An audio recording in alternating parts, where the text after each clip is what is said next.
Actually, all the ashrams we see it, brahmachari, grahastha, vanprastha or sannyasi. As you said, that the main aim is to have a detachment. Now the problem about the grahastha life is such a way that the main thing is detachment. Now, the thing that is a practical problem, I think all the grahasthas might be feeling it, is this way that when the husband and the wife, when they stay together, it has been told in the scriptures that the wife has to be attached to the husband. And she has to do whatever the service that has been told, she has to perform in such a way that she is fully attached to her husband and she has to satisfy him. Now, as and when she is performing the services on that motive itself, we become completely on a neophyte stage. We are not so much advanced in the spiritual life. Automatically we become somewhat attached to her. And that is a, so to say, troublesome in spiritual life altogether. Because once we are attached to her, that means it is away from spiritual life. So now, on one side she is attached and on the other side we have to be detached. It becomes such a predicament altogether that how to maintain that status in that situation. Attachment is there, and that attachment is not bad, so long as the attachment between the two is the two become one, and that is an attachment, but the flow of the consciousness of both is towards service to Guru and Krishna. The brahmacharis are attached to each other too, but their attachment to each other is to just help each other, work together to serve Guru and Krishna.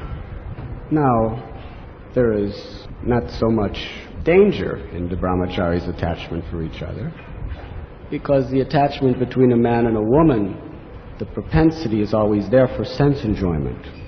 And therefore, grihasthas have to be very much on guard if they want to properly spiritually advance.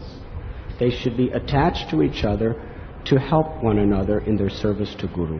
And to the extent they're associating nicely with devotees, and they're performing very nice sadhana in their homes, and they're respecting their home together as a temple of God, to that extent they will naturally be conscious that our attachment and affection for one another is in the service of Guru and Krishna. I'm protecting you in the service of my Guru. And you cannot protect someone unless you show them affection. But that affection is not for sense gratification. It is to create an atmosphere by which we can become one in the service of our Guru Maharaj and Krishna.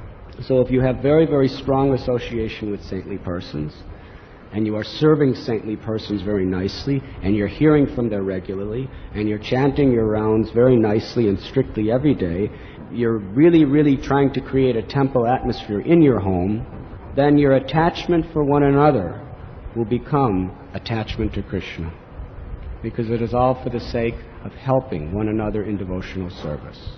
But if you do not have that association, and you do not have that sadhana, then that attachment will simply become the means and the ways to facilitate all sorts of sense gratification.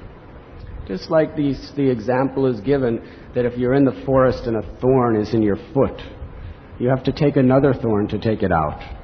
So one thorn is a source of pain, the other thorn is a source of liberation from the pain.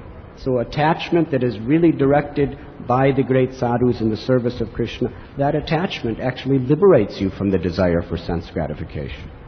But the same attachment, the same exact attachment, without proper sadhana, without proper direction and association, simply becomes the cause of bondage and misery.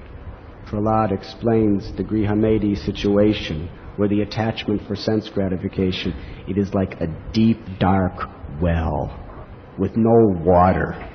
And even when you cry for help, no one hears you. Bhaktivinoda Thakur said, when I come to my house, I see my home transformed into Goloka Vrindavan, because Krishna was the center. His grihastha life was none different than Vaikuntha. But for one who is not properly associating with devotees, chanting the holy names and living according to these principles, his grihastha life is a deep, dark well of suffering and bondage. Does that answer your question?